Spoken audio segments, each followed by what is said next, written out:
Ladies and gentlemen, welcome to the Speakeasy, sophisticated sports talk with the best in the game. I'm the man behind the bar wearing this black shirt for the 17th straight time, and I'm joined here with two former league players, league greats, and Emmanuel Acho. He's also here, a league great, and Emmanuel Acho. How we doing today? Creator of the show, creator of the conversation. I'm glad you called yourself out for that same shirt. No, yeah, it's starting to get armpit stains. Yeah, you know what I mean? Starting to get a little dingy. It's getting there. I got a little bit of spill. I had to wipe that off before I got in here. I had a replacement shirt in the car. It is going to be a great show. Glad y'all are here. Sean Payton out here lying to us. I cannot wait to readdress that. I talked to Russell Wilson this morning. Got some thoughts to get off. So y'all in for a treat. Let's get it popping. Okay, awesome. Also joining us in the Speakeasy today, this man has one of the coolest names in football. Yes, history. He does. TJ, who's your mama? TJ Hushmanzada. We're talking about a Cincinnati Bengals legend, Pro Bowler, and also one of the greatest Bengals of all time, they're saying in the streets. Are they saying that's what they're saying in the streets. That's what they're saying in the streets. One of the most impactful Bengals of all time. Someone that plays no games. Yeah. Absolutely no games. How you want to take greatest? One of the greatest? If they say, I'll never say that, but if they say okay. Y'all, he got about 15 of these black shirts, man. That's what I'm saying. I'm just letting y'all know. He about 15 of those. I really do, man. He got about 15 of them. Shout out to Pro Club Heavyweights, man. They keep me down. They keep me down. The big dudes got to have. Wait, you have to shop at a place called Heavyweights? No, not heavyweights. That's crazy. No, it's a heavyweight T-shirt. It's a heavyweight, so it's thicker. It's thicker. I was just like, golly, are we shaming? Like you gotta go. You have to walk into a store called Heavyweights and just. That's not a bad name for a heavyweight tee. Yeah. That's not a bad name for a big, like a plus size, like Big and Smalls was pretty irrational. Y'all remember Big and Smalls? Yeah, I remember Big and Smalls. That was terrible. Yeah, no, I'm not going to no DXL though, or whatever it's called. Yeah, I'm just not doing that. What we got on the menu today? Look, we have a lot to talk about here today, but we got to start off with the players of the week. On the NFC side, NFC player of the week was none other than Christian McCaffrey. After having an amazing game, he has been unbelievable coming back from injury last season. The question for you fellas is, should he be in the MVP race? I know we talked about Bijan Robinson last week. Christian McCaffrey's balling. Christian McCaffrey's killing it. Yeah. He's killing it. The reason he isn't getting talked about that much, number one, we're used to his greatness, T. And then I think number two, he's doing it more from a receiving perspective even than he is from a rushing perspective. I know this last game he went crazy from the backfield. But Christian McCaffrey will be in the MVP conversation if the Niners can keep this up and if McCaffrey can keep this up. You know what I mean? But we've seen 2,000-yard seasons from running backs and them not sniff the MVP conversation. So I'm not going to thrust him in there. What he's doing is great. I don't think what he's doing is as impressive as what Drake May's doing. I don't think what he's doing is as impressive as what Baker Mayfield was doing up until this game. But Christian McCaffrey, T, as proficient as he is as a wide receiver, is actually pretty crazy. A running back being up for just consideration is a win. Yeah. Anybody that's not a quarterback, because the MVP has become now a quarterback award. And so if you have a great season as a receiver, running back, whatever it is, that's going to be the offensive player of the year. Now, that's basically what it is. That's why I wish they would just make everything individualized. Quarterback of the year, receiver of the year, running back of the year, so forth and so on. But what Christian McCaffrey is doing is remarkable. And the reason it's remarkable is Brock Purdy out. Yep. George Kittle was out. Yep. Ayuk is out. You know the ball is going to him. Correct. Like the third down that they got when he kind of lined up almost like he was playing in Canada. Was about to go on. How do you not cover him? Yeah. The main guy on the team, and then you still only have 10 guys on the field. Mm-hmm. And so what he's doing is remarkable, but MVP is for sure going to go to Baker Mayfield, Drake May, whatever one of these quarterbacks where their team continues to play well. Now, here's what's interesting about McCaffrey is he's like top 10 in the NFL in receiving yards. Which is crazy. Crazy, by the way, for a running back. We have it pulled up right here. He's number 8 Show the currently. world, Rome. Show the world. He's Show the number world 8 currently in receiving yards. He's number 3 in receptions, and he's currently on track to be the first player ever to have 2 1,000 seasons. Like, look at that right there at that number 8. Yeah. He got more receiving yards than Devontae Smith, Cortland Sutton, the number 1 wide receiver for the Broncos, Drake London, the number 1 wide receiver for the Falcons, Stephon Diggs, the number 1 wide receiver for the Patriots. He's got more receiving yards than several teams' number 1 wide receivers, and then he got 465 rushing yards on top of that. So what he's doing is absolutely sick. I just think we're numb to it because we've seen him do it before. You know what I'm saying? I honestly have a feeling D'Amico Ryans ain't going for that. What you mean? This week? Oh, yeah. They play the Texans. I guarantee D'Amico Ryans is going to take him out the game. He's going to take him out of the game. He's a former coach there. When you just look at those stats and those numbers, he's damn near getting every ball thrown to him or handed to him. If we take him out of the game, we going to force somebody else to beat us. I believe that will be the game plan moving. If he has this high usage rate, it's almost as if we take it in basketball terms, Luka, you got the ball the whole 24 seconds of the shot clock. And so I believe this has to slow down. There's just no way these coaches are going to continue to let one guy beat them. And that's what he's doing. Now, what if that one guy is just that special? Because I know we're about to talk about Jamar Chase momentarily, but what if that one guy, you've played with dudes like Ocho Cinco. I didn't even realize. I had to go look up his numbers the other day because I was like, should Chad be in the hall? I looked up his numbers and said, yo, he went crazy. He had a Acho. 6-year stretch that was crazy. I've been telling people this. Uh-oh. I've been telling people this for years about Chad. Years. My Hall of Fame criteria is very simple. I know we done kind of delved. Were you a top 5 player at your position for 5 years? If you were, you're a Hall of Famer. If you got to think about it, sorry, you weren't. Very simple. Were you a top 5 player for 5 years at your position? You just said 6 years. And Chad Johnson was that? Yes. Chad should have been in the Hall of Fame. The fact that he's not in the Hall of Fame is crazy. Will he ever get in? If he doesn't get in the Hall of Fame, ain't worth nothing. Yeah. I'm telling you. Like, it's based on what you did as an individual player. He can't determine team success like that. Yeah. Chad should have been in the Hall of Fame. He's better than receivers that's in the Hall of Fame right now. I ain't gonna say their names, but they all know that. And so I don't say that because, oh, y'all played together, that's my dog. He earned it. He earned it. And me and Shady would kind of go back and forth about this all the time. Yeah. And I'm like, dude, look at his stats. Yeah. Yeah. And so, Chad should be in the Hall of Fame. They put me in that committee. Boom. If they use my criteria, it'll be easy. I mean, Sterling Sharp just got in with 8,000 yards and 65 touchdowns. Chad's got 11,000 and 67 touchdowns over his career. And that's with years that he had to miss because he was hurting, like, all these other things. Same with Sterling, but, like, Chad played 11 years. If Sterling Sharp's a Hall of Famer, I think Chad's a Hall of Famer as well. So I completely agree. Speaking of Cincinnati Bengals wide receivers, Jamar Chase was also named a player of the week in the AFC. 23 targets, 16 receptions, 161 yards, and 1 touchdown on their amazing victory on Thursday night last week with Joe Flacco leading them. Fellas, Jamar Chase, is he clearly the best receiver in the league right now? Yes. I don't care what T say. He might be biased. He might not be biased. Yes. And I've said this for 3 years now. It did not take Jamar Chase having a triple crown 2 years ago or last year for me to say he's the best wide receiver in football. He's clearly the best wide receiver to me. Now, I speak from the mind of a defender, so I'm not necessarily looking at routes. I'm looking at yak. And Jamar Chase is the scariest wide receiver with the ball in his hands in the National Football League in my mind. I've seen Jamar Chase take slants and go 70 against the Kansas City Chiefs. I've seen Jamar Chase take now screens and go 40. So Jamar Chase is clearly, to me, the best wide receiver in football because of what Jamar Chase can do once he has the ball in his hands. Dudes like Justin Jefferson are sick. They're nasty.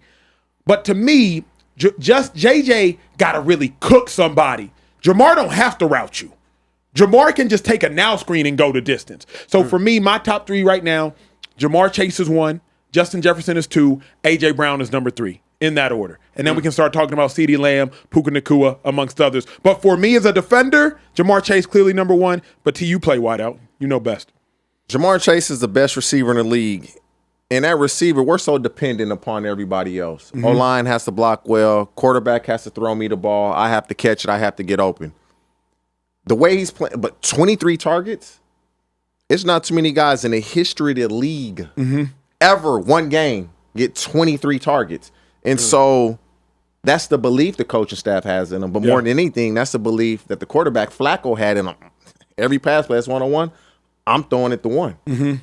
Now, is he clearly the best? I'm not going to say he is the best. It's not clear. Why not?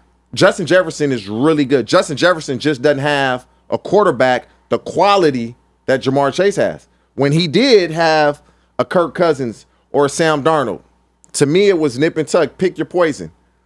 The thing that makes Jamar so good is when he gets collisioned at the line of scrimmage, he's so strong. He fights right through it. Yes, he is. Like, you not knocking him off. You not rerouting him because of his strength, his core strength, his upper body strength. And he been doing a lot of strength training when he was younger because he was doing that at LSU. You look at his release, like, oh, he got hands put on him. Mm-hmm. Oh, he's open, touchdown. Because of his strength. But, yeah, the way he's playing right now, there's no argument. He is the best receiver in the league. But, see, here's what I hate. I hate when people have to say the way he's playing right now. To me, even if he didn't have 160 yards, 16 catches, 23 targets, he's still the best receiver in the league. Oh, yeah. He's even, you know what I mean? Even before the Triple Crown. He's the best receiver. He's the best receiver in the league. For me, it's not clearly. Yeah. If you say you like Justin Jefferson, I'll be like, yeah. I won't argue with you. If you say you like Jamar Chase, okay. Yes, But I do believe Jamar is the best, but me, it's I'm not. I'm with that. Like, Care Bear, if somebody were to say, give me JJ, I ain't gonna argue. If you with say him. somebody else, then that's just gonna show me how much you don't know. That's all. Yeah, no. Who else is scratching that conversation? Nobody. Oh, It's those two. Nobody else. Not AJ Brown, not CD Lamb. No. Not CD? No. Dang. No. Because CD, he gets just as many targets or more than anybody else. Yeah. And he don't do as much with him. No. Yeah. Can CD play? Yeah. Of course. And CD's going to get better because he has a coach there now as his receiver coach that's really going to push him and going to teach you some things that he may have not known prior to this year. I know that for a fact. Yeah. And so, but if you say, give me three more receivers, who would be the top five, it would probably be, in no order, but the CD Lamb, AJ Brown, and I'm going to surprise some people with this one. Amon-Ra. Wow. I can't give you that. Is that the LA bias? That is. Is that the it's LA somebody's bias? I can't give you that one. He good, though. He works too much from the slot. Everybody says that. He works too much from the slot. If everybody could work from the slot, they do it. If it was that easy, everybody do it. Here is why, and again, I speak from the lens of a defender. So offensive players, defensive players got completely different mindsets. Cole Beasley went crazy. And Cole Beasley was cool from the slot. Nah, he didn't go crazy. He didn't go Amon-Ra crazy. Yeah. But like Cole Beasley went crazy. He was all right. Cole Beasley couldn't have been an X. He couldn't have been out there going against cornerback number ones. Amon-Ra can go outside and do exactly what he does inside. His mentality, man, is he a dog, but it's different. Like Amon-Ra is phenomenal in space. Probably the best as far as like feeling zone coverages and whatnot. But I just can't put him in the same conversations as AJ, as CD. He's a top 5 receiver because what he has done. You know the ball is going to him. Yep. You can't do nothing about it. Do you know put Puka it's in that going conversation? to him. Say it again. You put Puka in that conversation? I would put Puka in that conversation. Wow. And Puka and Amon-Ra are very similar in how they play. Yeah, that's true. Yeah. They're not the quickest, they're not the fastest. They're football players. Yeah. And that gets overlooked. That's They're fair. football players. That's fair. Care Bear, what else on the menu, G? Yeah, no, we got more stuff on the menu. I know you were excited to talk about this one. Broncos head coach Sean Payton had more to say. He had immediate availability after going at it with Russ. Let's go ahead and take a listen to what he had to say. Did look in the euphoria, the way that game unfolded. That was strictly about Dart. I mean, and I that was in no way, shape, or form anything that was directed at Russ. So. And I might be able to see how he might perceive that, but coming off that win and watching how he played, Liar! That wasn't any intention at all. Is Sean Payton full of crap? He's full of crap. Here's what I hate, bro. Don't throw rocks and hide your hands, Sean Payton. If you finna throw a rock, just leave your hand out there because we already know you threw it.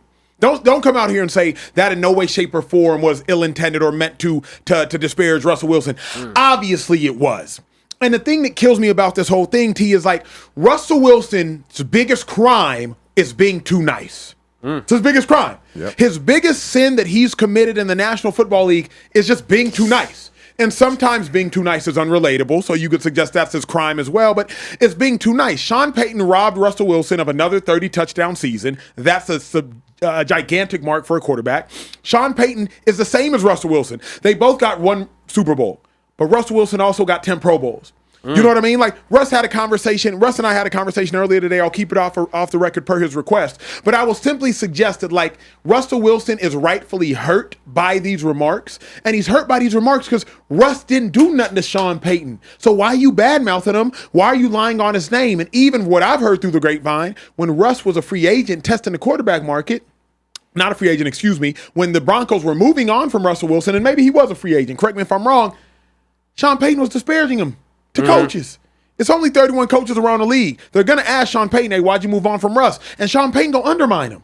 So if you're Russell Wilson and you ain't done nothing wrong, and here goes Sean Payton throwing dirt and throwing salt, come on, bro. Don't hide your hands, bro. That's childish to me. Don't hide your hands. This is a touchy subject. Let me go back real quick. I should have thrown Jackson Smith and Jigba. The way he playing, I can't leave him out of there. The way he playing this year. But now, this topic. Bruh, Sean Payton, he thought Russell Wilson was sweet.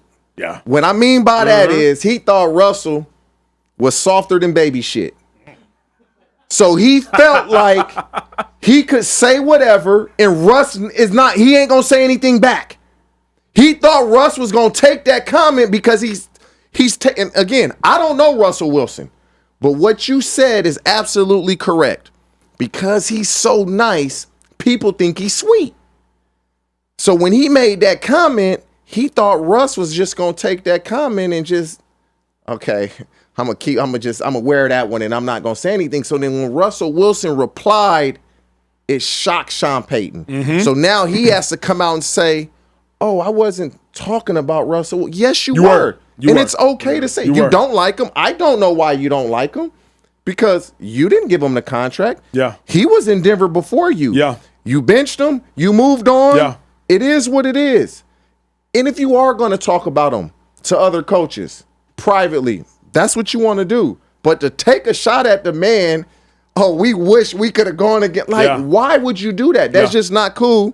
But when they think you sweet, they do these type of things. And they taking out Russell's kindness for weakness. That's what they doing. Now that he fired back, I'm interested to see moving forward. He ain't going to try him again. Because of that. Yeah, he ain't gonna try him again. Anybody else moving forward. Like, I feel bad for Russell Wilson. And again, I don't know him.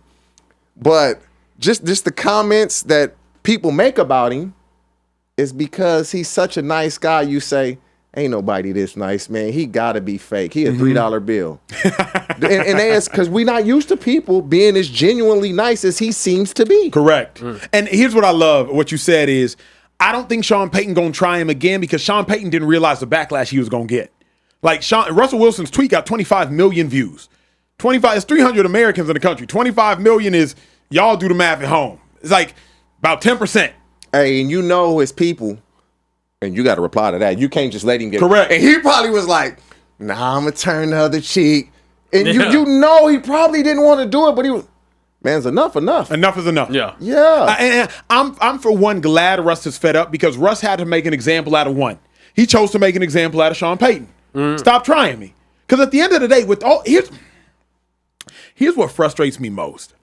And maybe I see myself in Russell Wilson. People call Russell Wilson corny. Acho, you corny out, but people don't really know me and people don't really know Russ.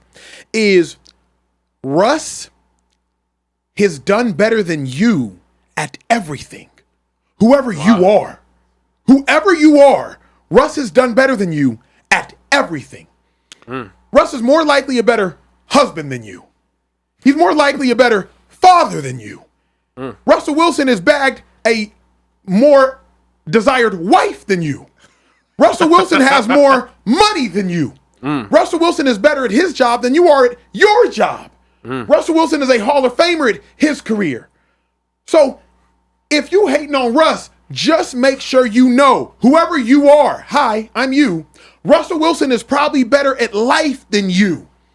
And yet, he always takes the high road. Hit him with the Richard Sherman. But if you really think about it, You're not talking specifically Sean Payton. No, You're just talking in everyone. general. Just the hate on Russ in general. The hate on Russ is forced. The hate on Russ is definitely forced. I hate this dude. Why? Because he's very positive about his outlook on work. He's very positive about his wife, his relationship with God. Like, what are we actually hating on? Could it be? I understand his play, but like, could it be that when you look at his teammates that have played with him, specifically the ones in Seattle, they didn't seem to care for him, and so when the majority, not all, didn't defend him with certain things, did it make it easy to kind of, we're gonna jump on Russ now? Of course. And here's what let me elaborate on your point. I had a call about Russell Wilson on the way to the studio. I can't share who with. It was a teammate of Russ's.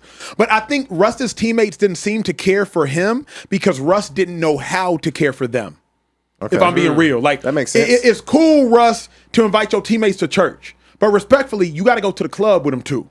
You feel me? Like, T, when I was in Texas with some dogs, like some real dogs. We had a dude, again, I can't say his name. He drove a car into an apartment building because he was drunk. Oh, I know. He pushed it out of the apartment building and nobody ever found out. Like, I was in Texas with some savages back then. Yeah. I was finna invite him to church the next day, but I was going to go out with him on 6th Street. I wasn't going to drink. I'm not going to get lit. But I'm going to be present where y'all are, and I'm going to ask y'all to be present where I am. I'm not going to act like I'm better than y'all. I'm not going to act like I'm worse than y'all. I'm going to be present. Now, I might not do exactly what y'all doing, but I'm going to show y'all I care for y'all by being in the spaces y'all are at. And then when I ask y'all to show up in the spaces that I'm at, you're like, well, you know what? Acho came with me to Speakeasy last night, so I'm gonna show up with him to this place, to Greater Mount Zion, if you will. You know what I mean? Like that. But I don't know if Russ maybe he knows how to do that. I don't know that Russ has chosen to do that over the course of his career. That's a must, and it's crazy that you bring this up because when I train guys for the combine, once I get to know them, we start having real life discussions. And I train one guy. I'm not gonna say his name. He had never really been out before, no drinks, none of that. So he gets drafted, and his mom says to me, what do you think? And I'm standing behind her, so she looks over her shoulder. Yeah. What do you think he's going to have to do to make this transition easy? I said, he's going to really have to, like, get out with the boys and go out with them. Because, I know that's not something he's going to do. Yeah. And I told him this, and when he did it, he was like, oh, it's not that bad. No. And because if you don't, they gonna look at you differently. They damn sure gonna talk about you. Yeah. But when you balling, everything cool. As soon as you stop balling, correct. He don't even mess with us like that. We can't even get him to go out to eat with us. And so why would we mess with him? Exactly. Yeah. And then I think the other part about it is insert Sierra into the equation, and now Russell Wilson got to move different. He got to act different. He got to hit red carpets different. He got to show up to places different. And so I think Russ has become a very easy target. But I also think that's why I'm glad he spoke. Because when you don't speak, people will speak on your behalf. And now you got people lying on your behalf, and now you got people speaking for you. Now, you got to go to dinner. The club, if you don't want to go to the club with guys, I'm cool with that. But we damn sure got to go eat as teammates. Yeah. Yeah. The club, something that just may not be certain people's speed, but we damn sure got to go eat dinner. Couple times a year. I would say I'm confused from a fan's perspective because wasn't he the same like quarterback that was inviting them out to retreats, like his teammates, his wide receivers? He bring them to his crib and was like doing all these extra stuff. Yeah, that's different. Yeah, okay. That's different. That's different than like oriented. It's outside of the game. It's outside of the game, he wasn't. Remember also, if I'm a dude who is into some stuff that you're not into, if I invite you to do it, that can be weird.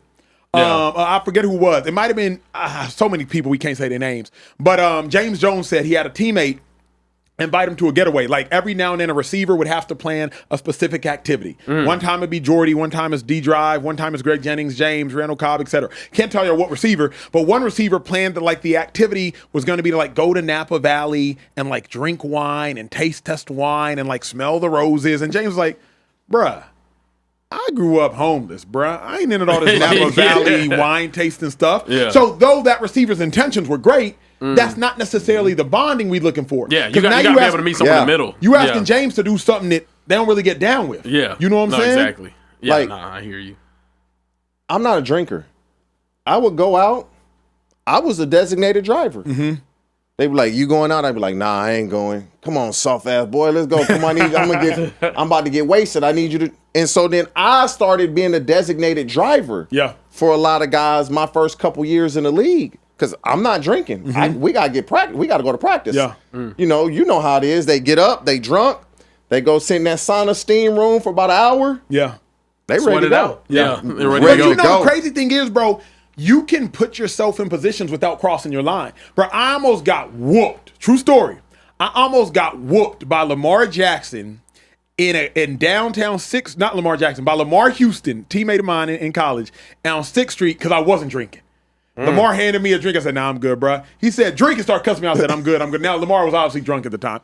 Drinking, da-da-da. I'm like, bro, I'm good. I had to lead a club. Dude, because he's 6'4", 315, and he's going to put them paws on me. When they drunk like that, they be trying to force you to drink. They do that all the time. He was about to put them paws on me. I ain't drink before. I got offered money to go drink with my homeboys, to smoke with them. To like they were like, bro, you don't really mess with us because you're not trying to. I'm they like, really respect you, though, I don't drink like that. And I say all that to say, I was still there, though. Yeah. You feel me? They respect it. I was still out. I was still there. I don't know that Russ has ever been in those situations. Yeah. And I think that's a large part of the reason that people try him. He's not doing it now, though. It's over. Yeah.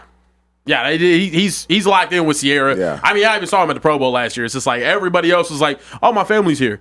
He was like taking pictures with his kids. It was just like, all right, bro. He's like complete dad mode out here. We do have some super chats to get to. Super chats, baby. Jam John dropped a $20 super chat, and he kind of calling you out. He said, much love on a previous unnamed talk show. Y'all discussed which rookie quarterback in the NFC North had the most pressure on him this season. Love, Ward, or McCarthy. I'm assuming that's just Acho said it was McCarthy.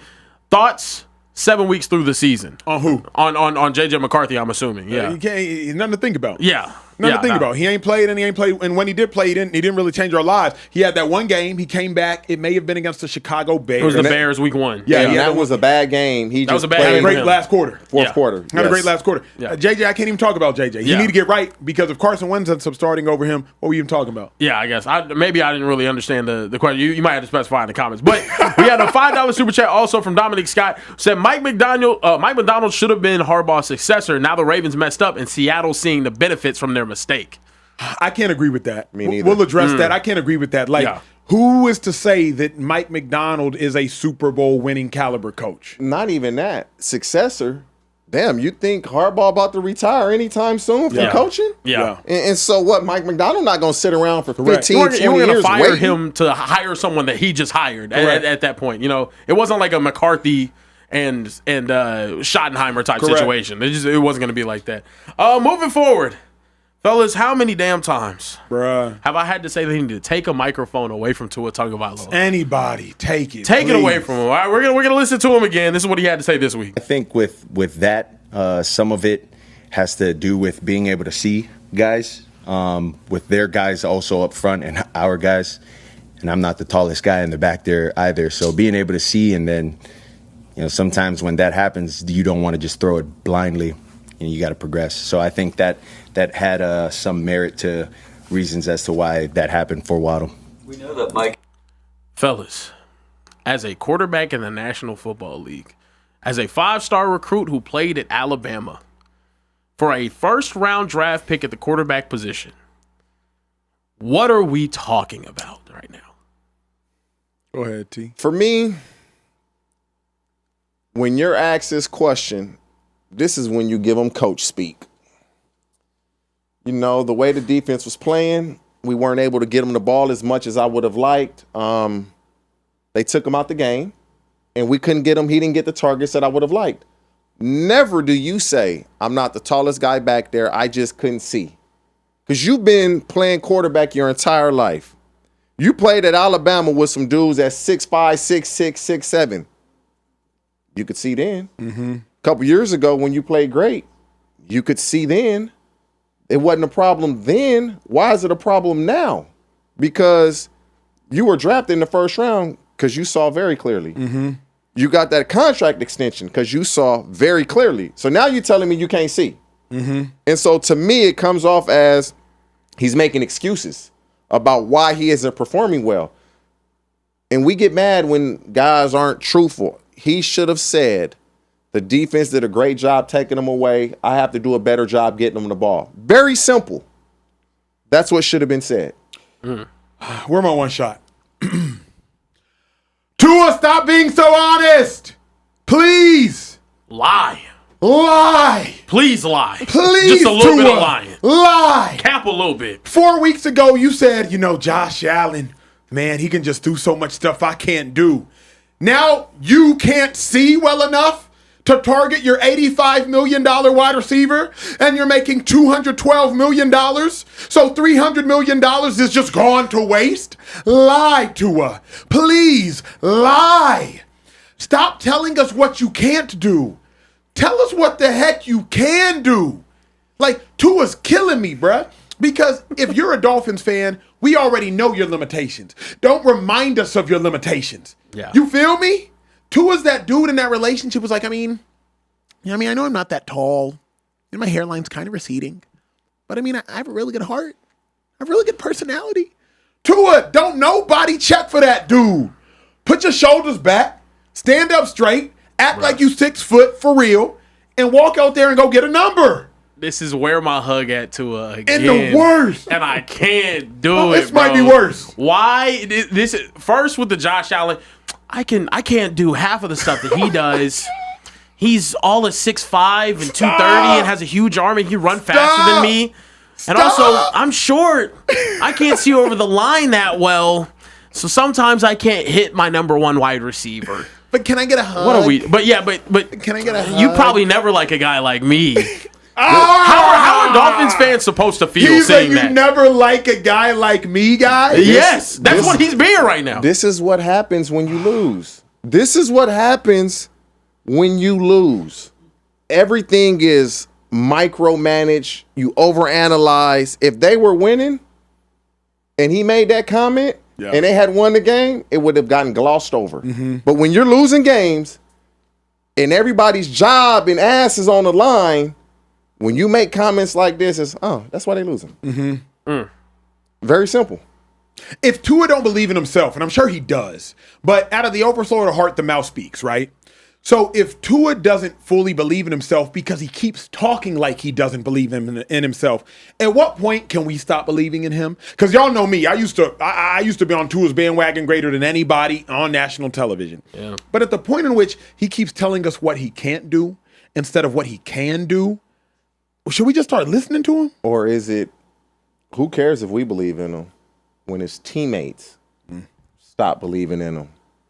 It's over. Yeah. When his teammates, and we don't even know if they're there yet, but if the teammates stop believing in Tua, it's over. Because now you can't lead. Anything you say, somebody liable to say something back because now the frustration starts to kick in. That's the problem. Because Tua seems like he's such a great, you'd have made the comment about guys not coming to meetings and showing up to player-only meetings, and now you that can start to wear thin on certain guys that they already angry. They know they ass is on the line. They job, whatever happened to Tua, he's set forever. Yeah, that's a good point. He's set forever. We need you, Tua, because I want to be set like you said. That can be a problem. Is Tua done in Miami after this one? Because of his contract, I don't know if it's no. It's impossible. They owe him too much guaranteed money. It's impossible. Can I be honest with y'all? It's not even about the teammate confidence. Tua's lost his confidence. And I'll get real here for a second. As someone that struggled with depression when I was younger, right? Who struggled with self-deprecating comments. This is what that looks like, bruh. It looks like, hey, I don't really have the capability of doing my job as good as I possibly can. No, that's not the confidence of a pro football player right now. That's not the confidence of a starting quarterback that has as much talent as Tua actually does. And it's showing in his play, though. He's not confident. He's not confident in his own ability. He's not confident in his place on the team. He's not confident in the people around him. He's not a confident individual right now. And confidence is something you just cannot lack at the quarterback position. He doesn't think he's good. At this point, he does not think he's good. You have made excuses for yourself now multiple times, and he's better than that, to be honest with you. He is much better than what he's shown on the football field. But right now, going out there, throwing 3 picks in the game, throwing 2 picks in the game, no touchdowns, barely being able to move the ball, we've seen Tua do better. Not saying Tua's a world beater, but at the same time, he's a lot better than this. He's a lot better than this. Yes. And he's lost all of his confidence. It's self-deprecation. And that's, bro, the worst thing I want to see out of my starting quarterback. You can't play. At that point, I'm not going to lie. This comment coupled up with the Josh Allen thing, I bench him right now. I'd have to. Yeah. I need someone back there that believes he can go win a game. Yeah. That's what you just said, though. You don't have children. Hopefully, you end up having some. No. You got to preach this to your kids. I can. I will. And I am. I can do it. I will do it. And I'm him. They got to have that confidence. Yeah. Like, you got to, the time your kids can understand you every day. Ain't no, I'm going to try. No, I will. I can. I am. Yeah. They have to have that. Even, I done dropped balls. I dropped the ball in a playoff game. 4th and 17 after talking shit on 2nd and 3rd down that they should have thrown me the ball. And Flacco threw it to me on 4th down and I dropped it. Yeah. I'm in the dumps about a week. Boom. After the week, shit, I felt like I was him again. And we wasn't playing football. We had the playoffs. So you got to wait a whole offseason to get your get back. But you have to have self-belief. You're going to fail. But that don't make you a failure. Yeah. That's the thing. Yeah, we got a couple comments here. One, not even a super chat, but Will Vergurley made a great point. Baker, same height as Tua, would never, ever think to speak like that. He's not the tallest QB either. And also, when y'all had Josh Allen on your old show, he made sure to let y'all know about that cannon that he got strapped to his right shoulder. We also got another super chat from King Drewski, $5 super chat. He said, Tua making too much money to be losing this much aura every week. Bruh. Yes, King Drewski. Way too much aura loss every single week. Hey, Every who's week. that? He a youngster for sure. Yeah, no, definitely. He's a youngster. He looks at aura. Yeah. Losing too much aura every week. We also got a super chat from Vic Damone, $10 super chat. Vic Said Damone. Tua is a teacher's pet that's snitching on everyone, cheating on tests, and eating candy in the back of the class. He's taking zero responsibility for his terrible play on the field. Hashtag poor up. I think he is, but I think it's more so he's talking about his own physical limitations now, as if he's just not capable of it.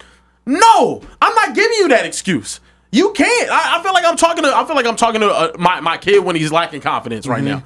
I can't give you that excuse, Tua. You're better than that. You've shown that you're better than what you're playing like right now. You're not doing enough.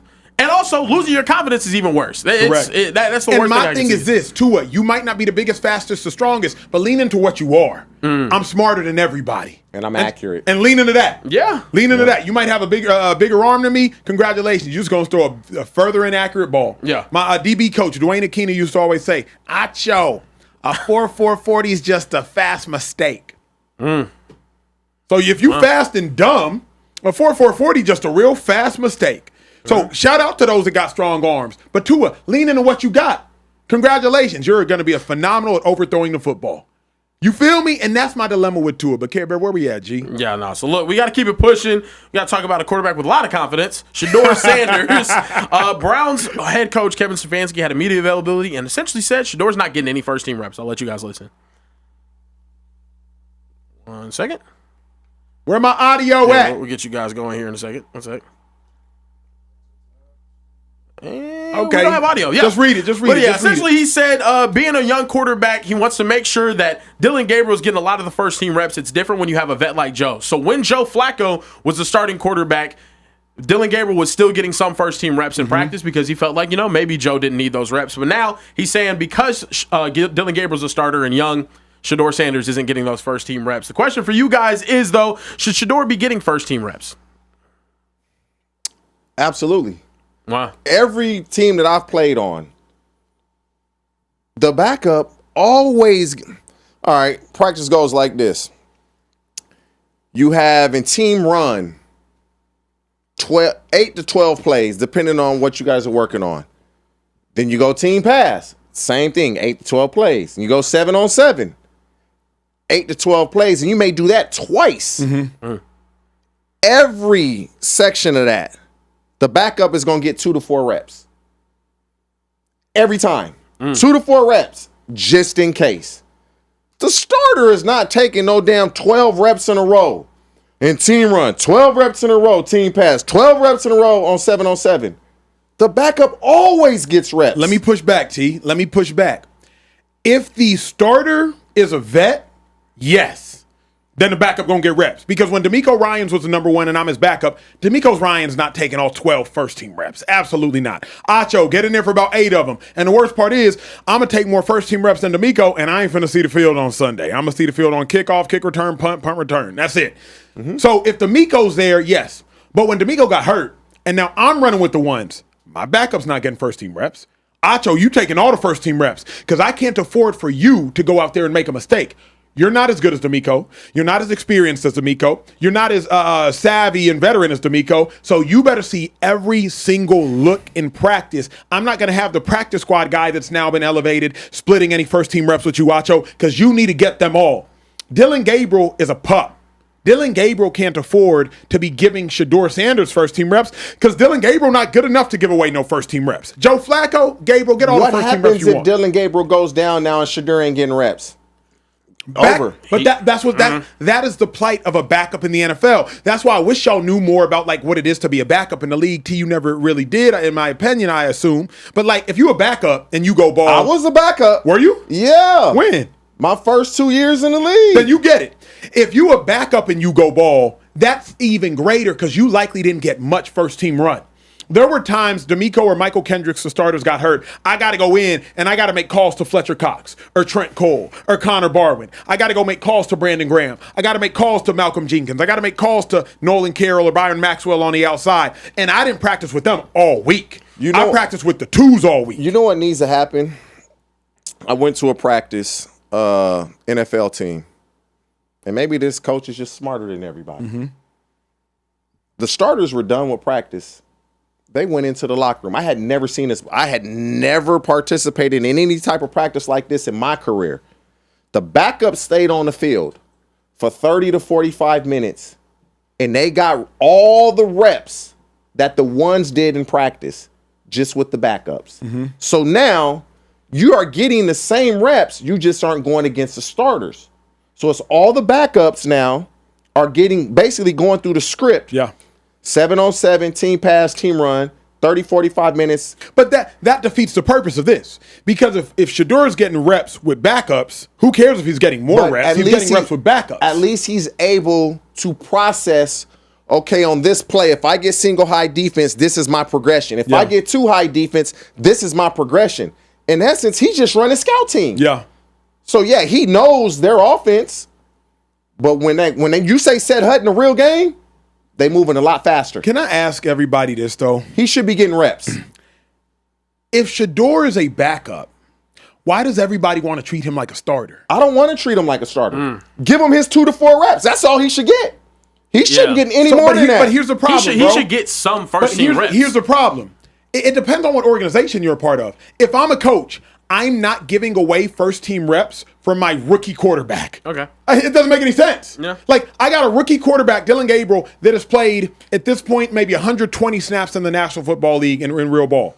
I can't afford to give him those reps. Because if we're going to talk real quick, and I'm going to try not to go over y'all's heads, every play in practice is scripted. It is. And so if I give away a first-team rep from Dillon Gabriel versus safety blitz, and Shedeur gets that look versus safety blitz, well, now on Sunday, when Gabriel gets that safety blitz, Gabriel never saw it.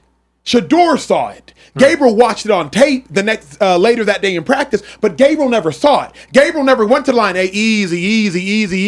Hey, 53's a Mike, 53's a Mike. Shedeur did that. So now when Gabriel gets blasted from his blind side, and it's a fumble, and it's scooped and scored going the other way by the Pittsburgh Steelers, because Gabriel never got the rep, but Shedeur got the rep. What the heck good does it do, Shedeur getting that rep, if Gabriel has to get that experience? There's not enough plays in practice for everybody to get first-team reps. And T, you know this better than me. You only get to see a look in practice really once that day. 100%. Everybody's not getting that safety blitz. So backup quarterback, backup linebacker, you have to learn from the one. That I know backups. I know being a backup. I can speak to this. Backups. You don't have the luxury of getting starting experience, Shedeur. You have to learn from Dillon's experience. You don't get firsthand experiential knowledge. All you get is auditory knowledge, and all you get is visual knowledge. You do not get experiential knowledge, and you have to be good enough to win with that. This is the thing, though. When everything is scripted, okay, we're going to run this play. I want to see this fire zone. I want to see this coverage. I want to see this shell defensively. Yeah. If you felt like as a coach that they like to bring pressure in this situation, I'm going to have both quarterbacks run it. So I'm going to put that in for Dylan Gabriel, and I'm going to also have that in for the reps that Shedeur gets. It's not that hard to say, or say Shedeur gets that rep and Dylan doesn't, and he handles it the right way, or he doesn't handle it the right way. You know what you say? Hey, everybody back on the ball. Everybody back on the ball. Hey, Dylan, I want you to take this rep. That's all you do. It's another 30 seconds in practice. And so to me, the NFL, when you have young guys, and these are both rookies, is about development.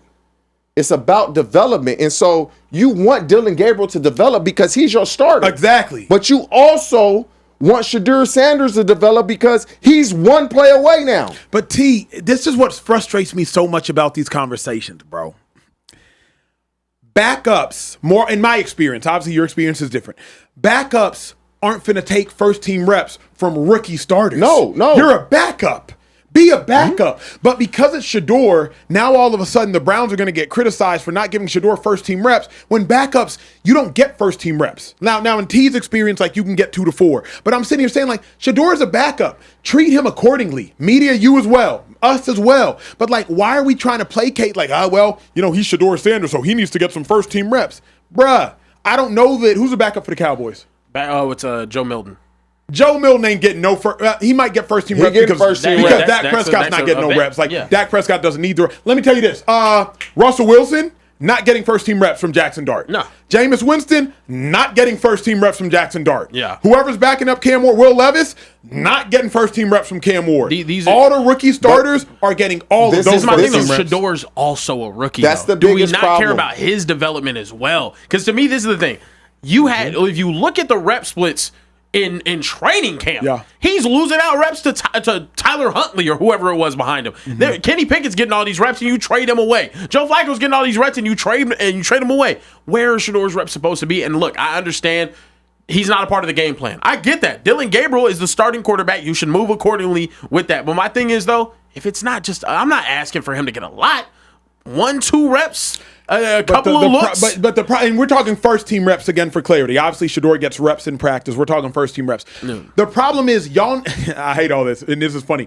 People always say, Acho, you talking like a backup. Well, congratulations. Me talking like a backup finally works. Because let me talk like a backup. My rookie year in Cleveland, right? We drafted James Michael Johnson, the 4th round pick at linebacker. We drafted me 6th round pick at linebacker. JMJ was getting reps with the first team when Chris Gokong or DeQuell Jackson, one of those two went down. Acho's not getting first team reps. We're both rookies, but he's a 4th round pick. I'm a 6th round pick. Acho, sit your butt down. Let him get those first team reps because he's a rookie too. The fact of the matter is, Shedeur's a 5th round pick, bro. 5th round picks aren't getting first team reps. They're just not. Yep. They're, with all due respect, T, 5th round picks aren't getting first team reps. Now, Acho, Shedeur Sanders shouldn't have been a 5th round pick. Y'all are right, but that ship sailed a long time ago. Fact of the matter is, now he a 5th round pick. Yeah, he is what he is. I'm just saying 2 reps. It's 2 reps. And the majority of backups are veterans. And so they don't need the reps. Yeah. Because they've been through this. They understand, okay, in this look, if I get this coverage, I want to go here. This is foreign to Shedeur. That's all I'm saying is if it's about development, when you draft young players, it is about development. Can I say this, though? It's going to surprise y'all. You don't develop during the season. No. So, if we want to talk about development, sorry, Shedeur.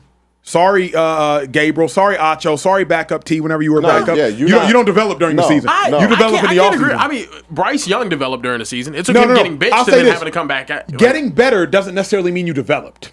You feel me? Like playing better doesn't just for the record. What I mean by develop is you're not going to be. I'm not going to become a better tackler in the middle of the season. You got to fix that in the off season. Yeah. You know what I mean? Now, I might be better at fitting an I formation lead, and I might be better at fitting an I formation counter during the season. Yeah. But you're not developing. Quite literally, ask any strength coach as well. You're not getting bigger, faster, stronger during the season. You're maintaining. That's We're maintaining. it. T said it. We're maintaining. In the season, all you're doing is maintaining. So, if y'all are hoping for these quarterbacks you're not developing during the season. You can play better. You can get more accustomed to seeing a cover 2, so the next time you see a cover 2, you're not fooled by it. But what I'm suggesting developing is like there's not going to be rapid growth during the season from a developmental standpoint. Yeah. But yes, from an experiential standpoint, of course, if I'm walking down the road and I trip on a rock and the next day I walk down the same road, no, I'm not going to trip on the same rock. But that's not development. That's just awareness. Yeah, I think this is just definitely a funny situation, though. We're talking about We're talking about first team reps or the backup quarterback at this point. Like, and it ain't like you saying split them. Yeah, no. We're not saying It's just give them a couple. But I mean, I also get it. Complaining about it also seems a little funny though too. Moving forward to a quarterback that is back at practice, Lamar Jackson returned to practice for the first time since his September 28th hamstring injury. Got a hug from offensive coordinator Todd Monken. That's hey man, don't ever leave me again. Hug. Maybe he plays this week. Can he save the Ravens' season? If Lamar comes back and the true MVP in every sense of the word, they are terrible without him. Yeah. God awful. Bottom of the shoe type team without him. And so they need him worse than a pig needs slop. They need Lamar Jackson they're not even a competitive football team without him. Yeah. And so to me, this has truly shown Lamar Jackson's value, because there's been years past, Snoop Huntley, has come in and won some games. And now they can't win a game without Lamar Jackson. I'm of the belief, and this is really crazy, if Lamar comes back, they got a terrible record. I truly believe that he going to get them in a playoff hunt. That's how good he is. Playoff hunt or playoffs? He gonna get them in a hunt. It's just extremely hard. They 1-5, I believe. Yeah, 1-5 right now. Not good. 1-5, right? Playing a Bears team this weekend on a 3-game You have 11 streak. games left. You, in essence, you got to go 10-1 down the stretch. That's so hard to do. But Lamar Jackson coming back is everything for the Ravens. They're nothing without him. Bruh, I don't think there's no greater evidence of Lamar Jackson's value than in his absence. And I'll be honest, it's not retroactively. I can't go give Lamar Jackson the MVP from last year. And I also would suggest if Josh Allen wasn't present, the Buffalo Bills would suck as well. But there's no greater evidence of Lamar Jackson's value than in his absence. I think the Ravens average 38 points a game when Lamar Jackson starts, and they average 6.8 or so points a game when he doesn't. The Ravens are at least competitive when Lamar Jackson starts. I can't rewrite history and act like the Ravens started off 3-0 with Lamar Jackson and haven't won a game since. No, they also started off 1-2 or 1-3 with Lamar Jackson, so I have to acknowledge that as well. But without Lamar Jackson, the Ravens are not even competitive. No. Their offense is anemic, their offense is putrid, and now their defense is even more exposed, although their defense is trying to get better. So the Ravens without Lamar Jackson have no hope. With Lamar Jackson, at least you have a chance. I think they'll finish, hopefully, with Lamar Jackson with 8 wins, 9 wins, but there's been no greater evidence of Lamar's value than in his absence. And we'll really see when he comes. The defense is really the side of the ball that has really hurt the Ravens. Yeah, absolutely. When absolutely. you think the Baltimore Ravens, you think defense. Defense and Lamar Jackson. At least that's what I think. And so that's hurt them.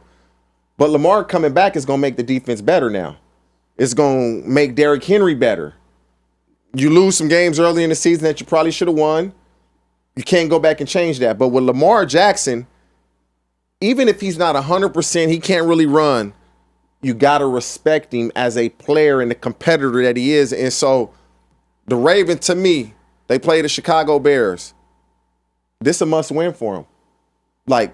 They lose this, and we've been saying this the last couple weeks, their season is over. They lose this, they might as well just chalk it up and play for a top 3 pick now. Yeah. Trade that, because they don't need a quarterback. You know the quarterback always going number 1. You trade that pick now. Now you can really get some players to fortify your future. Mm-hmm. That's real. Yeah, no, I mean, they have the worst scoring defense in the entire NFL right now, giving up 32.3 32 a game. The Ravens. The Ravens. The Baltimore Ravens. They behind the Bengals. Yeah, they behind the Bengals and the Cowboys. And we giving up 40. I mean, it's nasty, man. I think the Ravens have given up 40 twice. Yeah. The Ravens have actually given up 40 Ravens twice this 32, year. Bengals 31. Yeah, no, it's pretty nasty over there. I think Lamar can help them. The reason why is just I don't think he rushes to come back if they were not firmly in the playoff race though. Still, sorry, 1-5 is not out of it right now in the AFC North. Yeah. It's just not. It's not. The Browns are boo boo, Bengals boo boo.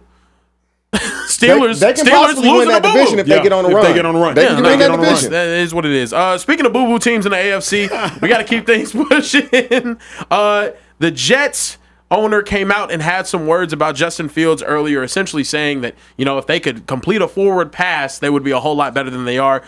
Justin Fields had an opportunity to react to those comments and apparently didn't know that they happened. We'll take a listen here. Nah, I wasn't. Like I said, I'm not on social media. It doesn't bother me. It doesn't. Of course, everybody knows, I need to play better. We need to play better as a team. And of course, no matter how, the offense does as a unit, I'm going to get the blame. And I understand that. That's just what comes with the job. But honestly, it's what comes with it. So you can't let anything kind of affect your mind, my mind. And that's what it is. No matter if it's, him, no matter if it's, family members, even teammates, sometimes there's going to be times where you have to be the only one who believes in yourself. So, like I said, that's his opinion. And like I told you guys after the game on Sunday, I'm at peace, and all my focus is right now is working each and every day and getting better. So, yeah. So, fellas, how we feeling about about that? Do you guys feel bad for Justin at all for not, having the owner come out and say those things about the offense? Justin Fields sounds like a dead man. Oh, wow. Not literally, but in the football sense. Okay. Like, that I'm at peace. That's something you talk when somebody, got some terminal thing like, hey, I'm at peace. Wow. His career has been given a terminal diagnosis. Oh, wow. Think about it. Yeah. You don't have to care what a fan thinks. Please don't care what Emmanuel Acho thinks Justin Fields. But if the owner of the organization thinks you can't play, you got to care about that. Don't care what even your teammates think. Yeah. But if the owner of the organization, I walked into a stadium one time, when I Lincoln Financial Field, and I said, bro, it's crazy. Jeffrey Lurie, owner of the Eagles, is paying everybody in here. It's crazy. It was a crazy thought of mine. I guess the people in the security workers, every player, every coach. I walked in and it was like this illuminating, like there is a man that is paying everybody in here. Simultaneously, Justin Fields, if the person employing everyone doesn't believe in you, you got to worry about that. Listen, Justin Fields is talking how Tua should be talking, saying nothing, and really not answering the question. Because did he hear it? Yeah, he heard it. You going to the bench because of what the owner said. We can't complete a pass. Because Justin Fields could have been, that's why I couldn't play quarterback. Because you not just going to slap me and think I'm not slapping you back. I would have been like, yeah, I'm playing bad right now. No difference in the front office with all the dysfunction. We have a lot in common. He suck, I suck. Like, when your owner says that, you're going to the bench. Yeah. He ain't got to say nothing to the head coach. Head coach got the memo. Yeah. I got you, sir. You going to the bench. The owner doesn't think you can complete a pass. The owner doesn't think you good. You're not playing anymore. Yeah. And so that's disheartening to hear as a player. That's just because I don't know. A lot of teams' owners, they kind of stay away. Yeah. I know when I played with the Bengals, man, Mr. Brown used to be at every single practice on this golf cart, just posted up, walk around in the locker room. And every time I see Mr. Brown, we talk. And some of the vets been there 6-7 years would literally be like, you be talking to Mr. Brown? I said, damn near every day. Like, well, I done been here 7 years, ain't said one word to me. I said, oh, Mr. Brown like me. Mr. Brown think you a Magic City parking lot, man. I'm like, he like me. And so when the owner says that, you know he don't like you. Mm-hmm. You know, and it's over now. It's over. But Justin Fields handled it the right way. He handled it like a professional. Because there's some guys that can't handle it that way. I don't know if I could. I've never been in that situation, especially being a quarterback and you want to continue to play in the National Football League because Justin Fields, you are not the only quarterback to play for the New York Jets. That's straight ass. Wow. Yeah, you weren't the only one. Yeah. And then the majority of the ones recently have left the Jets and played well. Keep your head up because you can be the next one. Yeah. What do y'all have to say about the Jets quarterback situation? I mean, just their history in general, though. You look at guys that have gone there. Geno Smith, he was terrible there, leaves, has success. Sam Darnold, terrible there, leaves, has success. Zach Wilson, we haven't got to see him really play much since leaving, but he's gone. They just don't have a good history. Stop hiring defensive head coaches. You have Rex Ryan, you got Todd Bowles, you got Robert Saleh, you got Aaron Glenn. Stop hiring defensive head coaches. Yeah. Defensive head coaches, more often than not, don't know how to deal with quarterbacks. Shout out to DeMeco Ryans and what he did with C.J. Stroud's rookie year, but even since then, we've changed offensive coordinators with the Houston Texans like every 2-3 years now. Every year now for 2 or 3 years. Yeah. Stop hiring defensive head coaches. Do what the Chicago Bears did. At least they've gotten the most out of Caleb Williams. Yeah. Even Caleb still ain't lighting it up. Yeah. But they've gotten the most out of And Caleb they're Williams. 4-2 right now. That's 3-game win straight streak. wins. Yeah, Correct. exactly. Like, stop hiring defensive coaches. Yeah. And if you do, you better mandate who the offensive coordinator is. Like, Yeah. hey, you can be a defensive coach, but I'm going to hire Like the Dan Quinn and Cliff Kingsbury. Yes, exactly. You're right. going to hire a defensive coach to be your head coach. You better have a veteran quarterback that has an idea of how to win, what to do. Yeah. You bring a young guy in that hasn't had success like Justin, that's where it's a problem. Correct. If you bring in a defensive, he has to be a vet. You got to have a vet quarterback. Justin Fields is still in his infancy of his career. He's a baby. Yeah. And had a little success in Chicago, but not much. Had a little success in Pittsburgh, but got benched.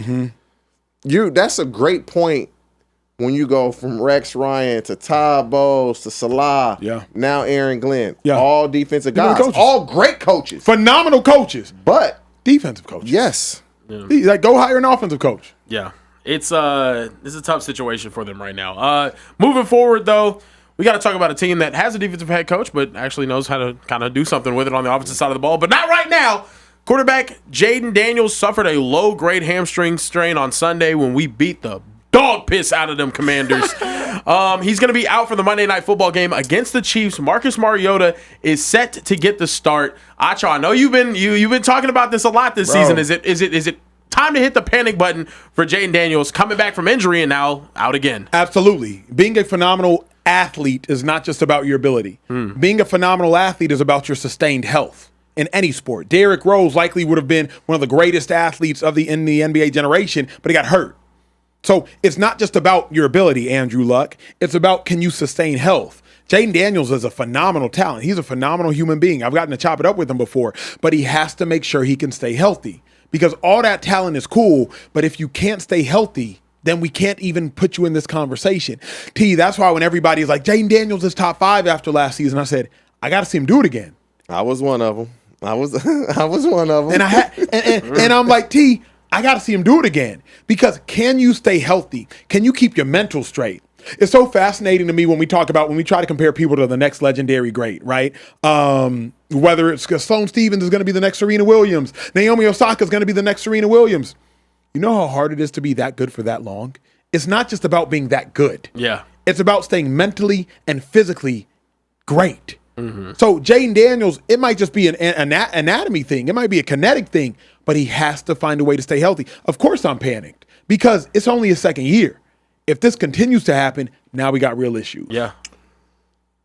If he misses more than just this game, season's over for the Commanders. It's over. And now they going to get the Cowboys a little hope. You know, I said the Cowboys weren't going to do much. They going to get the Cowboys a little hope because for him, and I'm biased when I speak on Jayden Daniels because I know him. Yeah. So I always say that.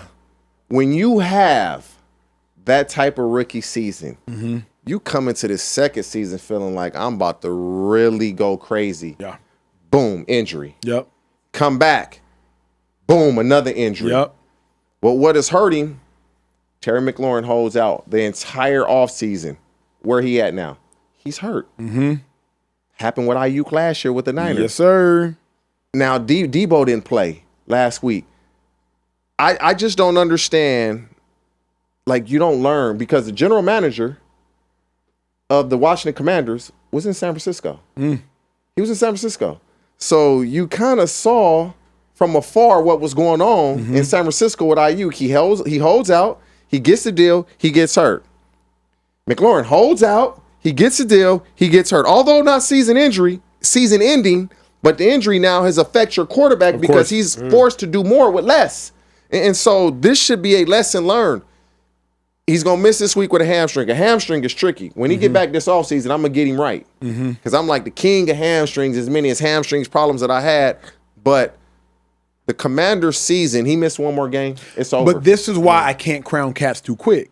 C.J. Stroud, nobody talk about it. Nico Collins hurt last year. Had a hammy. Yeah. Tank Dell got hurt last year versus the Chiefs. And so now C.J. Stroud don't got no dogs out there. He out there trying to do it by himself. This year, C.J. Stroud. Nico Collins got hurt again. Joe Mixon's been out the whole season. Tank Dell's still not here yet. O-line's bad. But paper bag. But when you're a great quarterback, we expect you to elevate beyond all that. Josh Allen, Lamar Jackson, Patrick Mahomes. Yeah. And so the reason I can't just praise Jayden and couldn't just make him top 5 immediately isn't because he didn't have a top 5 talent or didn't have a top 5 season. It's just we haven't seen you have to deal with all of the storms. It's 1 year. Correct. Like, you can't drive a car T only during the summer and be like, this is the best car I ever had. How it do in the snow? It ain't rained yet. Yeah. You know what I'm saying? Like, what's the gas mileage? You ain't even took it on a road trip. You know what I'm saying? Like, you can't just drive a whip for a week and be like, oh, man, there's no car better than this. What's it do like in the other elements? Jayden, how you play when you hurt? Do you get hurt often? How you play when your number one receiver ain't out there? How you play when your defense is older? We haven't seen him go through anything. Can you imagine what's about to happen to them this week? They play the Chiefs the way the Chiefs are playing. Bro, same thing that happened last week. The defense doesn't look like they're in sync right now. We beat the dog crap out of them. Chiefs are the only offense that look just as humming as we are right now in the NFL. Other than Why are you making this about the Cowboys? Yeah, I'm just saying the Cowboys offense is cooking. We cooking. Hey, we find a little. The we find Cowboys a little rhythm. offense, I ain't gonna lie. I'm with you on We that. like that. Them boys nice. We like that. We like crazy. that. Now, one thing I will say though, to your point, we don't talk about how staying healthy matters for greatness. When you look at some of the greatest athletes of all time, right? Tom Brady in that past era, Peyton Manning, even Brett Favre, those guys didn't miss games on games on games, on seasons on seasons on seasons. Now, Patrick Mahomes, Josh Allen, they stay healthy. Maybe some of it's luck. Maybe it's just like getting tackled the right way or whatever it is. But to be in that upper echelon, you have to be able to be out there on the field. Moving forward, we do have a super chat from Sean Todd, a $20 super chat. I didn't get to it earlier. He asked, what are we smoking to think that the Ravens have a chance to get back and win the AFC North?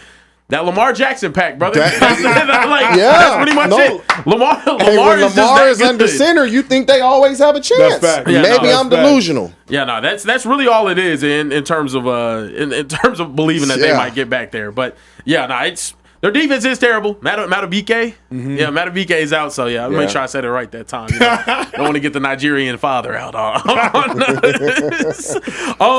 Moving forward, it's time to talk about my favorite segment of the entire week. It's Acho's top shelf It's teams. time. And finally, the Colts have been moved up, but not far enough. Not far enough. We have the Kansas City Chiefs and Eagles sitting on that top shelf, followed by the Rams, Lions, and the Colts. And on that bottom tier, still a good tier, Broncos, Seahawks, Patriots now, and the Packers. Acho, go ahead and break this down This for us. was the hardest top shelf team ranking of the week. There is no better ranking in all of pro football than this one right here. Bottom shelf, Packers, oddly enough, though they have the best record in the NFC, they still have not looked great the last 3 weeks. So they're my bottom shelf. Patriots 5-2 look phenomenal, especially as of late. Drake made 12 touchdowns, 2 picks. He's cooking. Seattle Seahawks, you saw how they absolutely dismantled their opponent on primetime television. They look great, beating down the Houston Texans. And the Denver Broncos found a way to squeak out another win, and they have really good wins on the season. I get it. The second shelf is going to kick up a lot of dust. Colts, best record in the AFC, but I still can't put them on the top shelf. I'll talk about that momentarily. Detroit Lions, man, Jahmyr Gibbs is good. And the Rams, 5 touchdowns, no picks for Stafford. Devontae Adams got cooking, no Puka Nacua. They got to be on the second shelf. Top shelf. Eagles look like they got back right. give respect where it's due. Kansas City Chiefs, Rashee Rice, they got back right. And Andy Reid, in all of his illustrious coaching career, had his first shutout of his career on this past Sunday. Give credit where it's due. I cannot put any team on the same level as the Chiefs nor the Eagles, given track record and most recent performance. What issues y'all got with the shelves? I'm putting the Colts on the top shelf. They earned it. That's Acho 9T. On the top shelf. Colts are not beating the Chiefs. You don't think so? You don't think so? We're going to find out in a couple weeks. The way they playing, I believe the Colts can beat anybody. Chiefs? The way they're playing, they can beat anybody. Eagles? The Broncos shouldn't be on the list. They basically got a win gifted to them. Gifted. I don't know who you put on. They took it. 33 points in the fourth quarter? Gifted. Come on, T. Gifted. Don't do that. You do know the ginger kicker is no longer on the team. You know that, right? got cut by the Golini, Giants. or how you pronounce. He missed 2 PATs. Sure. That's why. Now, hate to do this. I'm watching the game. Number 22, your lack of effort for the Giants. The first play, Bo Nix threw that ball. If you go back and watch number 22, what were you doing? But here's my problem, T.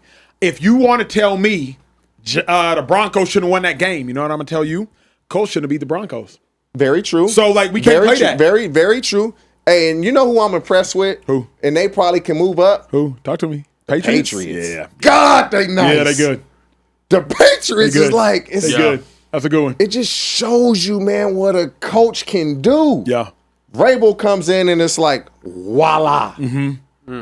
Like the Patriots are really good, but I'm moving the Colts up. To the same level as the Chiefs and the Eagles. Hey, we ain't no big drinkers in here, but they top shelf. You know, you go. But here's my question. They all the way Best top record in But the shelf. league right now. But I don't want to do this college thing, but what's their best win? The Broncos, which again they lost, but then there was a penalty, 60-yard kick moved to a 45. The Chargers. They just blew Chargers out ain't the got no Chargers. running backs. It's the way. But that's not more It's the impressive. way that they haven't played per se a Of course. top team, but it's the way they're beating people. They beat. If we give a boxing analogy, Yeah. they not really taking it to decision. Now they're KOs. They smacking KO. you. But again, you saw what the Chiefs just did to the Raiders. 31 skunk. Who they play? Raiders, but 31 skunk. I think the Colts might have beat the Raiders like 40-6, Hey, something like that, dude. But the Raiders, man. The Colts beat the Raiders 40-6. The Raiders Come are on, man. The Raiders are bad. yeah, they are. Raiders The Raiders ass. are bad. Magic City. Straight ass. Yeah, I love that saying. it's crazy. Yeah. Yeah, nah, they. But the list is fine. I'm moving the Colts up. I'm moving the Patriots up. I may drop the Broncos. Moving the Colts up, check. Moving the Patriots up, check. May drop the Broncos. Okay, I could hear that. Go I'm ahead, interested Jibber. in the Bills being dropped completely off of a rough game against the Falcons. Back-to-back rough games. I mean, Lose to the Patriots. Hold up, the Eagles had back-to-back rough games earlier. This True. year. They had back-to-back. They lost to the Giants. Yes, They sir. got smacked by the Giants. Yes, sir. They lost to the Broncos as Yep. well. To me, Falcons defense, we know that's a legit defense. It is. I don't know if they're all the way there. And my thing is, if you do want to put them, on the shelf, I put them at third. I bump up the Patriots to 2. You put the Eagles at third. I put the Bills at third Fair. shelf, The and then I Eagles put the don't Patriots concern on the you? second. They can't run the ball. That Yeah. doesn't concern you? It does, but here's what's so interesting, and I wish we had broke this down today. The Eagles made a decision, T. They made a decision, Care Bear. They made a decision. They said, here's what we're going to do. We're going to take a tight end off the field. We're going to bring an extra tackle onto the field. And it was like 17 or 15 snaps, they ran with an extra tackle. Because like, look, we can't run the ball, so we're going to take off a little guy, bring on a big guy, Fred Johnson, number 74. We're going to run it at it with an extra tackle. Then we're going to go play action pass. And because of that play action pass to Smitty, 79-yard touchdown, that's why I'm like, T, the Eagles know their deficiencies and they know how to counter it. That's the only reason I'm now respecting them. And remember, the Vikings defense is legit. More than legit. So Very the fact good. that the Very Eagles went good. out there and found a way to get it done handedly versus the Vikings, Yeah. that's why I'm like, you know what, give credit where it's Put them due. up. Yeah, That's great coaching though by Sirianni. Yeah. Yeah. We're gonna take a tight end off the field. We're not just gonna keep doing the same thing, getting the same result. We're gonna try Correct. some different Try things. Because a something lot of new. coaches, we gotta get better at this. Yes. We gotta get better. Can't do it, coach. Yep. Can't do it. Yep. And so I'll give them credit, but they having a hard time running the ball. I just don't believe you can be one dimensional. You look at the Colts. Oh, yeah. Jonathan Taylor is killing it on the ground, and Yeah. Daniel Jones is killing the air. Yeah. All the best teams, you have to be able to win both ways if you need to. I don't know if the Eagles can win the game running the ball if they need to. But here's what we know. If Daniel Jones saw Jalen Hurts in the playoffs, and I say Daniel saw Jalen, I didn't say Colts saw the Eagles for a reason. You know who you trust. We all would take Jalen Hurts, me included. Correct. But the way the Colts are playing, stand up, Daniel Jones, Shane Steichen, pat yourself on the back, because when I see you, I'm going to do it for you. Fair. Yeah, no. Moving forward, well, we have some comments. Damn girl, turn around. Let me see that Las Vegas Raiders. Let me see. No, but moving forward, we got to talk about the Super Bowl halftime show. What happened now? After a lot of discourse about Bad Bunny, and now a lot of people making their own halftime shows because they don't want to support a Puerto Rican because he's not American. Crazy, because, I mean, he very much is. So, the NFL is not considering dropping Bad Bunny as their Super Bowl halftime headline performer, Commissioner Roger Goodell said today, reaffirming a decision to put the Grammy Award-winning artist on the NFL's biggest stage, which led to criticism from one President Donald Trump. Any reaction to the Bad Bunny backlash? Can I say the dumbest thing in the world is trying to do your own halftime show during a Super Bowl? If you want to go throw a concert, go throw a concert. But why in God's name would you try to throw a concert at halftime of the Super Bowl? It is the dumbest thing in the world. Yeah. The Super Bowl peaks at halftime with about 133 million views. Last year, 133.4 million views. And you want to go waste millions upon millions of dollars to throw a Super Bowl side chick halftime show that 100,000 people gonna watch? Yeah. And it frustrates me too, because I've seen a bunch of Christians out here doing it. Hey, we want to throw a halftime show for Jesus. Yay! Yeah. And I'm like, bruh, go pray for Bad Bunny then. If you so Christ-like, go pray for Bad Bunny.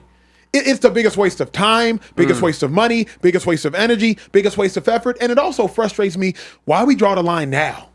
You know what I mean? Like Janet Jackson showed a nipple. Oh, nope, we don't want to throw our own halftime show then. Yeah. Usher starts skating. We don't want to throw a halftime show then. But now you got a cat who don't speak English. And now all of a sudden, no, we got to throw a halftime show. It screams real xenophobic to me. It screams very, very, very xenophobic to me that all of a sudden we want to protest and have another halftime show because it's Bad Bunny. And for the record, this is coming from a guy who can't name one Bad Bunny song. Yeah. I don't know. For 3 years, I thought Bad Bunny was a woman. Yeah. We don't use the phrase bad talking about dudes. Exactly. So this isn't coming from like a Bad Bunny stan. I'm just a normal, rational human being who's like, bruh, let it be a Super Bowl halftime show. And if you don't want to watch, go eat your Tostitos chips and keep it pushing. So this is dumb to me. Yeah. Hey, yeah, I'm with you on that. I don't know one Bad Bunny song. But you know what Roger Goodell said? What'd he say? Man, this the league. We gonna do what we want to do. If you don't like it, kick rocks. Yeah. Straight up and down. If you don't like it, don't watch it. We ain't changing nothing. That's basically what he's like. I don't know any Bad Bunny songs. And all the people complaining, they going to tune in and watch. Correct. Yeah. What do you make of the people trying to put on like this other concert? Nobody going to watch it. Yeah. Nobody going to. I know once I turn to the Super Bowl, the channel don't get turned to the game over. Yeah. We ain't turning nothing to the game over. I don't know, TJ. Every TV in the house. I know a lot of Americans. I wish somebody would turn to another concert. I wish they would. Facts. Not in my house. And if I'm at your house and you turn, I'm leaving. Yeah. I'm going to make it home in time. Facts. Yeah. And here's Straight the other up. thing, Yeah, though. you're not turning my TV off the Super Bowl on Super Bowl Sunday. You out your mind. The other thing, Care Bear, is like, what is the point? Like, what are we protesting here? Like, what are we? Because half the athletes on the field have done things that y'all don't celebrate, and y'all finna watch the game. So, like, straight up, like, what are we we can't be protesting like our moral compasses, because you're probably wearing a jersey of an athlete who's done something that's relatively despicable. Yeah. So, like, are we protesting the music? Break it down for me, bro. It doesn't make sense to protest. I mean, anything. What are you protesting in the first place? If you're going to protest the NFL, just in general, protest the NFL. Correct. Join the 3 people sitting over there. We're going to give you a big ass. Yeah. Good job, but I mean, like, okay, cool. But I think moving forward, also, the NFL knows exactly what they're doing. Correct. Halftime show is going to peak like it normally does with Bad Bunny performing. One, because a lot of people are going to want to see what it is. What is his halftime show doing? He's a phenomenal performer. He's the biggest artist globally in the world right now. It's him and Taylor Swift. Like, people don't even realize that. Also, their international audience for this Super Bowl during the halftime show is going to set an all-time high. The NFL's not dumb. They want to put teams in other countries. What are we talking about? It's because his music is in Spanish, bro. Yeah. That's all it is. Because his music's in Spanish. It's because it's in Spanish. We know that. Can I say this, bruh? And this going to hurt somebody's feelings. It might hurt your feelings. You're not for everybody, and everybody ain't got to be for you. Yeah. Know that. Like, you aren't for everybody. Everybody is not going to like you, and that is okay. Yeah. And after you understand that, you have to also understand, as a result, you ain't got to like everybody. Yeah. So when I think about the Super Bowl halftime show, it might not be for you, and that's okay. 300 million Americans, 133 finna watch the Super Bowl, 133 million. Everybody ain't gonna like Bad Bunny. Everybody didn't like Kendrick. Everybody didn't like Coldplay. Everybody didn't like Beyonce. Everybody ain't gonna like the national anthem or the Star Spangled Banner. And we don't have to, that's fine. It's That's such Man, a United States really- thing to complain about, though, too. You know who really set off the halftime show for that? real? Who? They ain't gonna. Chris Brown. He the best in the world. If he did, if he What? did it, he's crazy. He's a he the crazy best performer. ever. You put Chris Brown out there, everybody gonna be like the whole time. Yeah. You're going to be on cable swinging and whatnot, too. That but yeah. boy he's so blessed seeing that. He's a entertainer, whatever adjective you want to. That's Chris Brown. Chris Brown, you put it any year. He could do it every year, and it's going to be a great show. but the revolt, if Chris Brown were to do then you it. actually have something to protest, though. Listen. Especially in the NFL. Then you actually have like Hey, like you'll have real if you want a reasonable show, protest at that point. If you want to I show, agree with the show. I agree. Legit protest though. man. Chris Brown would go crazy. Special. But to your Chris point, Brown bro, probably the yes, most talented yes. performer yeah, since the NFL Michael, would but- get like sued. Somebody Yeah, would no, sue for someone like would be like, emotional damage yeah, of like, no, exactly. how dare you put this person onto the stage? the best entertainer you ever seen. That's why. Yeah. I mean, I do think he's one of the Better greatest than Michael? entertainers. Yeah. He up there. Chris Brown to me ain't nobody like him. He up there, man. We He the be bomb, having though. this debate. We've been having this debate at my house for years, and around like my friends. I can't I don't say think you know what nobody makes me better. mad? Only reason I can't say better than Michael, go watch the 1993 Super Bowl halftime show when Michael performed. For like a minute 30, they're cheering, and he's not even. No, like, he just stands He just stands there. No one's He gonna have just that much stands aura though. there. Michael's as popular. We talked about this a couple weeks ago, me and my friends. Michael's arguably the most popular human being not named Jesus Christ ever. Like ever. Like you can go to a small village in the middle of nowhere and be like, oh yeah, do you know who Times this are is? different now. And it's like, oh, I don't know who that random celebrity is, but oh, here's Michael Jackson. They're gonna go. They're gonna know what's One more going time. on. You know what I mean? You know what I mean? That's it. But I think it's funny though too. Like we're complaining about an artist not speaking the native language of our country. Yeah. Not native language actually, but like speaking the language of our country. Native language is actually closer to what he speaks. But can you imagine? Like Bruno Mars sells out shows in Japan. Imagine if they're like, no, we're protesting. We have a giant, or we have an artist selling out arenas, doing all this other stuff during our World Baseball Classic or whatever, and he doesn't even speak. No, nobody complains about that because they respect the artist. Yeah. At the end of the day, I think it's a lack of respect for the artist because maybe I just don't know his music, and if it's not something I listen to, I don't want to listen to that crap. Yeah. It's stupid. You cooked. And then we have people talking about, I want to see Metallica. I would love to see Metallica. They're from the Bay Area. Sandman, huh? That's That's their song, right? No, Enter yeah, it's their Sandman? sound. But who wants to, bro? Metallica would be boring, bro. I don't want to see a bunch of 70-year-olds out there. I don't know how old Metallica is, but I assume they're around that age. What's going on? We got a $20 super chat for you, TJ. Kid Stewart said, yo, I dropped 20 just to say TJ need a permanent chair on the show, bro. Love that, man. I love that. Who gonna pay for the chair? Yeah, no, it's a lot of. You want a permanent chair? Chair costs about $5,200. G. Wow. Who gonna pay for the Oh, chair, bro? you got them chairs from Anthropology or something. You bougie with the chairs. Moving forward. Last topic, I just thought this was funny. The Tampa Bay Buccaneers dropped their injury report. It is pretty lengthy, but the one that stands out to me is Teddy Bridgewater at the top, out with a teeth injury. Did not participate in practice on Wednesday due to mouth concerns. We do have some other ones though. Chris Godwin did not participate, and Emeka Egbuka also missed practice. But what y'all ever miss practice for a tooth? He might have had like dental surgery or something. Did he have wisdom teeth? Did you fall and mess up your teeth? Teeth is wild. Like teeth? That's plural. Like, Now, maybe he got a wisdom tooth like removed. But But when you here's the get a thing. wisdom, it's just a tooth. Nah, sometimes they take them all out. If you took them all yeah, out. you can take all four out. I Yeah. still have mine, so I don't know. Yeah, but no, like, same. what? But here's my thing. If he got them removed on Monday and you miss Wednesday practice, Yeah, because you are getting them. They not doing much on the Tuesday. It's gonna be Monday, so you're ready to go on Wednesday. how you miss? What's the craziest thing somebody's missed practice for? Wow. All right, check this out. We'll miss practice to go to I'm with Magic the City. Bengals. Dude don't show up to practice. The coach gets up the next day and was like, "Oh, we want to give a congratulations to so and so. He just had a baby." So he missed practice and told the coach he had a baby. He ain't had no baby. He just ain't come to practice. Wow. And showed the coach a newborn baby picture and everything. And everybody on the Bengals know exactly what I'm talking about. Wait, the coach find out to this day or no? Oh, I'm sure the coach knows now. Literally, he missed practice because his wife had a baby. What no baby had. He just ain't come. Did he have a wife at least?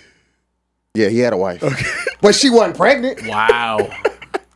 Coach saw the wife 2 days later, and look the amazing. family said, "Oh my Yes. gosh, you walking again already?" Like, Yes. And when the coach announces it, everybody is like, "Oh my God!" That's They wow. literally, That's because funny. everybody knew.